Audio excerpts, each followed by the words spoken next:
আব্দুর রহমান, তুই তো মাধ্যমিক পরীক্ষা দিবি? বললে হ্যাঁ।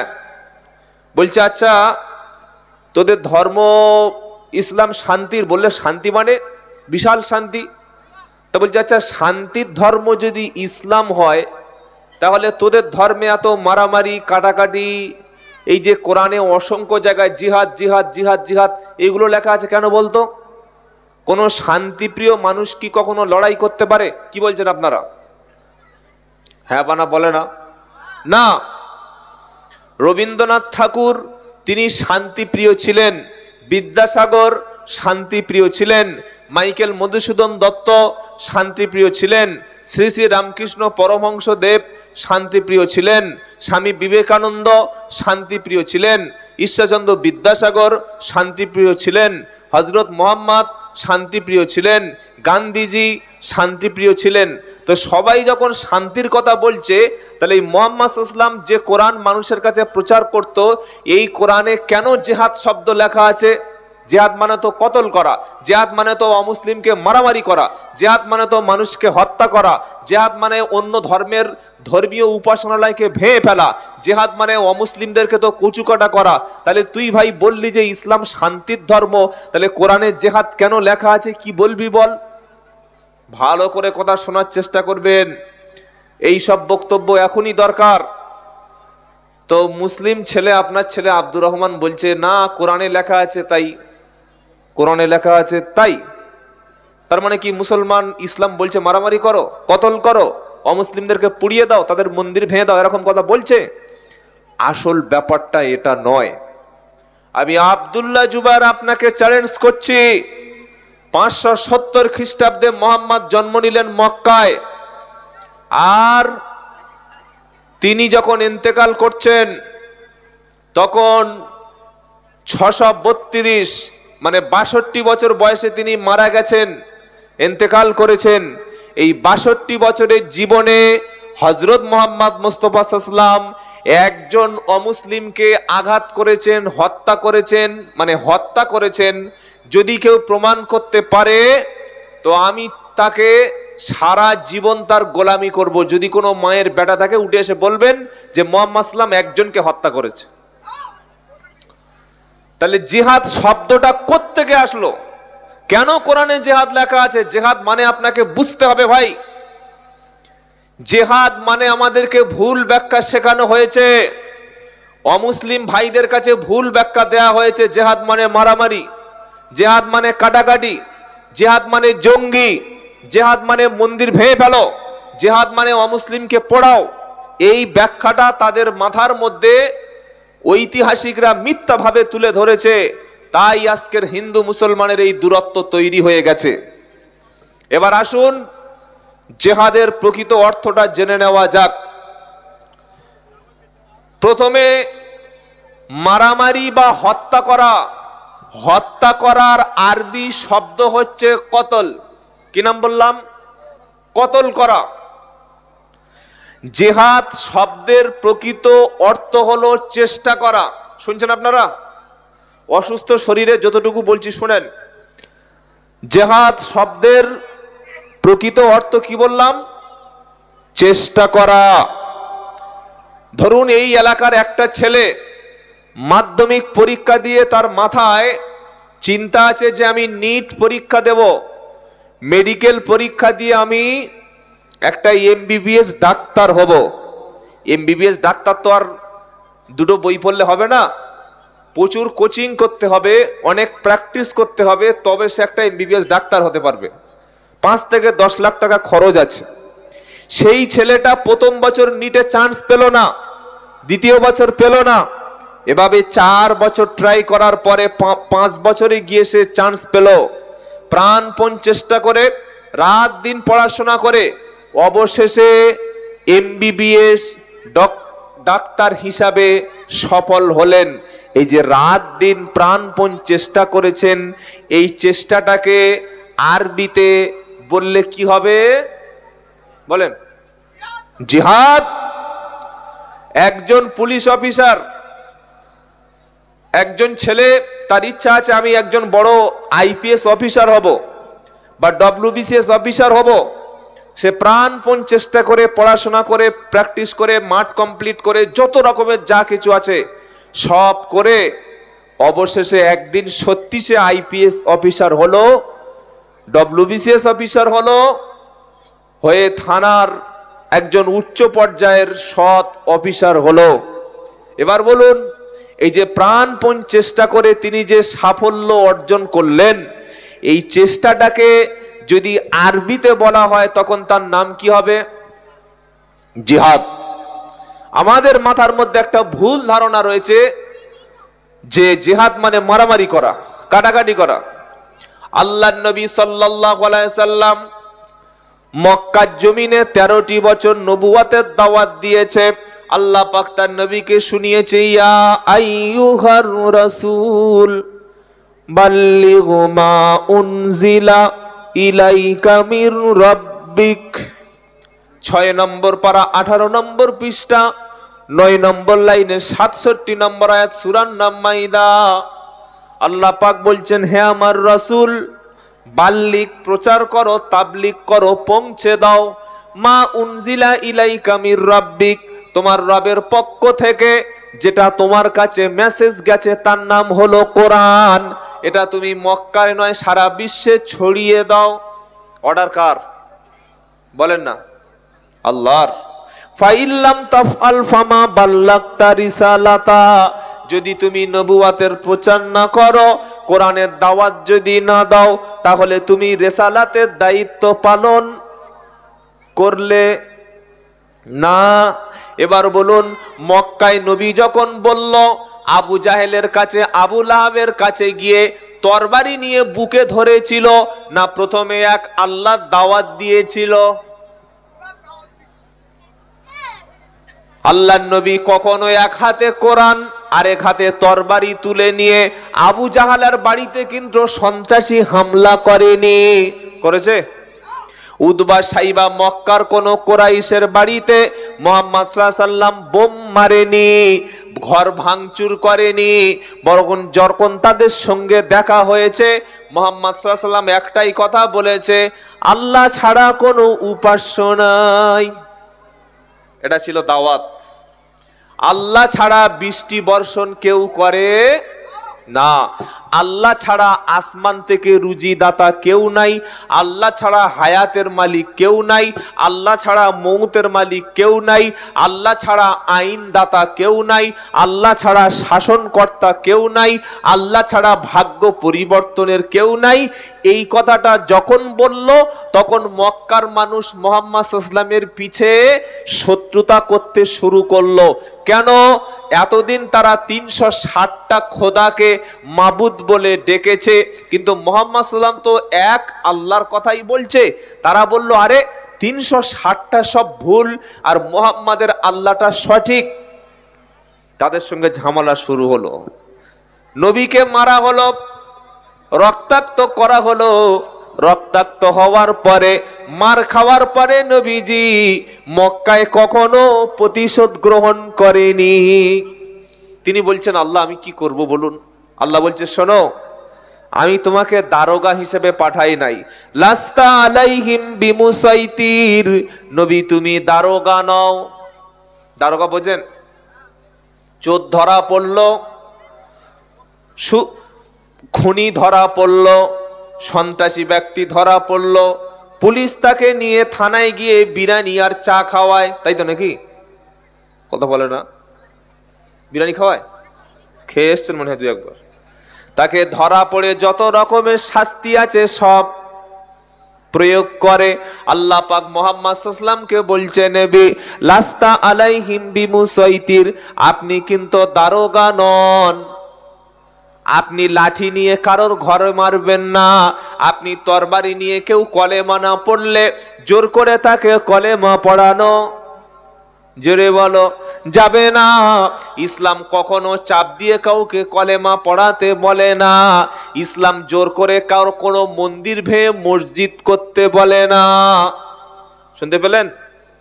পৃথিবীতে কোনো মুসলমান যদি কোনো জায়গা কেউ দান না করে, অপরের জায়গা, সরকারি জায়গা জনগণের জায়গা, পাবলিকের জায়গা, এই রকম জায়গার উপরে মসজিদ করলে সেই মসজিদে নামাজ হবে না। সুতরাং যে সমস্ত ইতিহাস আমাদের মাথায় দেওয়া হয়েছে যে মন্দির ভেঙে মসজিদ করেছে, এই কথাগুলো সম্পূর্ণ সঠিক নয়। ইসলাম অন্য কোনো ধর্মস্থান ভাঙা দূরের কথা, কোনো জায়গায় জোর করে মসজিদ করবে, সেই মসজিদে নামাজ পড়ে আল্লাহকে ডাকলে সেখানে পাপ হবে, সেখানে মসজিদ হবে না। মসজিদের জন্য প্রথম শর্ত হচ্ছে যে জায়গাটা দান করবে, অফ করে দেবে যে আমি সম্পূর্ণ আল্লাহর জন্য দান করে দিলাম। সেই জায়গায় জনগণ যদি স্বেচ্ছায় মসজিদ করে তবে সেই জায়গায় নামাজ পড়লে নামাজ হবে। সুতরাং যারা আমাদেরকে শিখিয়ে দিয়েছে মিথ্যা ইতিহাস যে বিভিন্ন ধর্মস্থান দখল করে মসজিদ বানানো হয়েছে, এই কথাগুলো সম্পূর্ণ ভুল, এ কথা ঠিক নয়। মুহাম্মদ সাল্লাল্লাহু আলাইহি ওয়াসাল্লামকে আল্লাহ বলছেন লাস্তা আলাইহিম বিমুসাইতির, নবী আপনি দারোগা নন, আপনি জোর করে জুলুম করে তরবারি দেখিয়ে কাউকে কিন্তু মুসলমান বানাতে পারবেন? জোরে বলেন। ইসলামে অনুমতি দেয়নি কোনো অমুসলিমকে জোর করে কলেমা পড়াও, কোনো অমুসলিমকে জোর করে তুমি ইসলামে আনো, এমন নির্দেশ ইসলামে দেওয়া। কি বলা আছে? ওয়ামান আহসানু কওলাম মিম্মান দাআ ইলাল্লাহ ওয়া আমিলা সালিহাও ওয়া ক্বালা ইন্নানি মিনাল মুসলিমিন। 24 পারা 19 পৃষ্ঠা একদম 3 নম্বর লাইনে সূরা হামিম সাজদা আল্লাহ পাক শোনাচ্ছে, তার চাইতে উত্তম বাণী, তার চাইতে ভালো কথা পৃথিবীর অন্য কারো হতে পারে না। যে ব্যক্তি একমাত্র আল্লাহর দিকে দাওয়াত দেয়, আল্লাহকে ডাকে, নিজে নেক কাজ করে এবং নিজেকে বলে মুসলমান, সব চাইতে উত্তম বাণী তার যে আল্লাহর দিকে ডাকে। বলুন সুবহানাল্লাহ। আপনি মানুষকে ধর্মের পথে আনবেন টাকা দিয়ে, লোভ দেখিয়ে, ভয় দেখিয়ে, কিংবা অস্ত্র দেখিয়ে, প্রেসার ক্রিয়েট করে, নারীর লোভ দেখিয়ে, এমন কোন শর্ত ইসলাম চাপিয়ে দেয়নি। কিভাবে আল্লাহর দিকে মানুষকে ডাকবেন?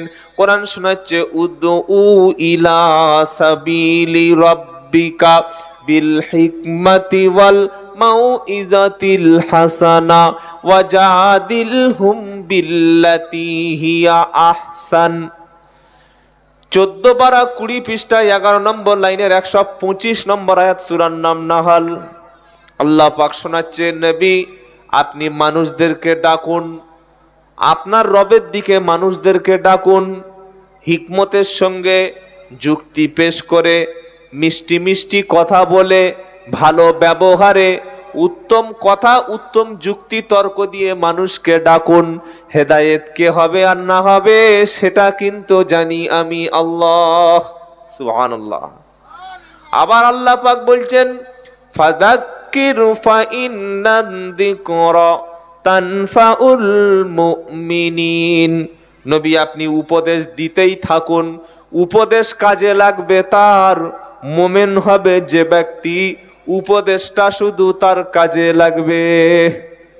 সুতরাং তাহলে জিহাদ, আল্লাহর নবীকে কোন জিহাদ করতে বলা হয়েছে? মক্কায় যখন 13টি বছর মার খেলেন, মার খেয়ে মক্কা থেকে নবী মদিনায় রাত্রেবেলা পালিয়ে যাওয়ার মতো অবস্থা হয়ে গেল, চতুর্দিকে সৈন্যরা সব ঘিরে ফেলেছে। জানেন না ইতিহাস?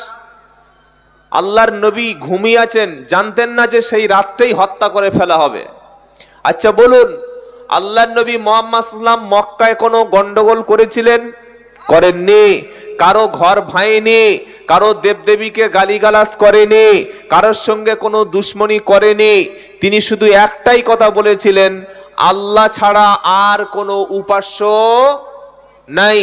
আসমান সৃষ্টি করেছেন আল্লাহ, জমিন সৃষ্টি করেছেন আল্লাহ, পানি বর্ষণ করেন আল্লাহ, মানুষ সৃষ্টি করেছেন আল্লাহ, খাওয়াচ্ছেন আল্লাহ, বাঁচিয়ে রেখেছেন আল্লাহ।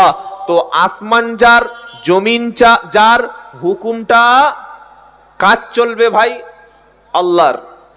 আমরা যে রাজ্যে বাস করি এই রাজ্যের নাম কি ভাই? পশ্চিম বাংলা। আমাদের বিধানসভা আছে কলকাতায়। এখানে আইন চলবে কিন্তু মমতা ব্যানার্জি এবং তার মন্ত্রী পরিষদ বিধানসভায় যে আইন পাস করবে সেটাই আমরা বাংলাভাষী বাংলার বাসিন্দা হিসেবে মেনে নেব। আমি এক সপ্তাহ আগে অসম থেকে ফিরলাম, সেখানে কিন্তু যিনি রাজ্যের প্রধান তার নাম হচ্ছে হিমন্ত বিশ্ব শর্মা। অসমে একটা আলাদা আইন আছে। অসমের রাজ্যের আইন, কেউ যদি বাংলায় বাস করে তার বাংলার আইন মানতে হবে। অসম রাজ্যের আইন এখানে চলবে বলেন না। অসম সফর আগে আমি ত্রিপুরা সফর করেছিলাম। ত্রিপুরায় একটা রাজ্য সেখানে একটা আলাদা সরকার আছে, সেখানে আলাদা আইন আছে। সেই আইন কিন্তু বাংলায় চলবে না। যে রাজ্য চালাচ্ছে আইনটাও বলেন তার চলবে। যিনি এই রাজ্যের সমস্ত দায়িত্ব নিয়েছেন, যিনি ক্ষমতায় থাকবেন, এর আগে বুদ্ধদেব বাবু ছিলেন, তার আগে কে ছিলেন?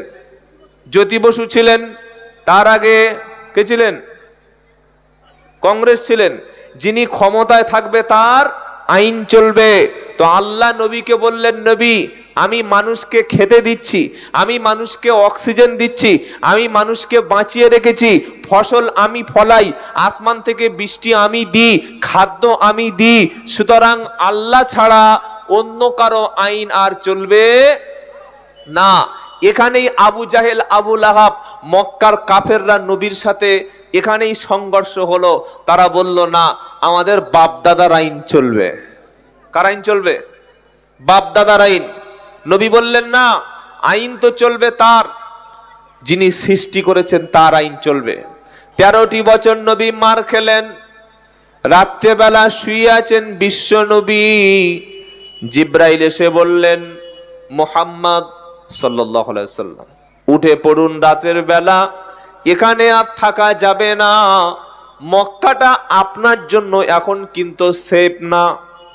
কোথায় যেতে হবে? কোথায় বলেন না? মদিনায় যেতে হবে। যাওয়ার জন্য হেলিকপ্টার নাই, কোনো জেট বিমান নাই, মার্সিডিজ গাড়ি নাই, স্করপিও নাই। একটা জিনিস আছে যাওয়ার মতো, তার নাম হচ্ছে উট। কি? উট, মরুভূমির জাহাজ। আল্লাহ পাক তার নবীকে বললেন, প্রস্তুতি নাও। নবী যখন বার হয়েছেন চলে যাবেন, বাড়ির বাইরে গিয়ে দেখছেন 1 থেকে 150 যুবক, প্রত্যেকে হাতের সঙ্গে হাত দিয়ে ধরে আছে, প্রত্যেকের হাতে তরবারি। মুহাম্মদকে দেখলেই কতল করবে, এই রকম আইন তৈরি হয়ে গেছে। আগের রাত্রে মক্কার পার্লামেন্টে আইন তৈরি করেছে কারা? মুহাম্মদ সাল্লাল্লাহু আলাইহি সাল্লামের দুশমনেরা, প্রত্যেকে হাতে তরবারি নিয়ে দাঁড়িয়ে আছে। মুহাম্মদ সাল্লাল্লাহু আলাইহি সাল্লাম বার হলে কতল করা হবে। নবীজি তো বার হয়ে দেখছেন, আশ্চর্য ব্যাপার। আল্লাহ বললেন, চলে যাও চলে যাও। আর আমি বার হলাম, বার হয়ে চতুর্দিকে এরকম সব দুশমন। আল্লাহর নবী বললেন, আল্লাহ কি করব? আল্লাহ পাক শোনাচ্ছে, হাবিব তুমি বালির মধ্য থেকে 1 মুঠো বালি তুমি হাত দিয়ে তুলে নাও। নিলাম। বালি তুলে নিয়েছো? বললে হ্যাঁ। এবার একটা আয়াত পড়ো, ওয়াজআলনা মিন বাইনি আইদিহিম সাদ্দাও ওয়া মিন খালফিহিম সাদ্দান ফাআগশাইনাহুম ফাহুম লা কি হবে?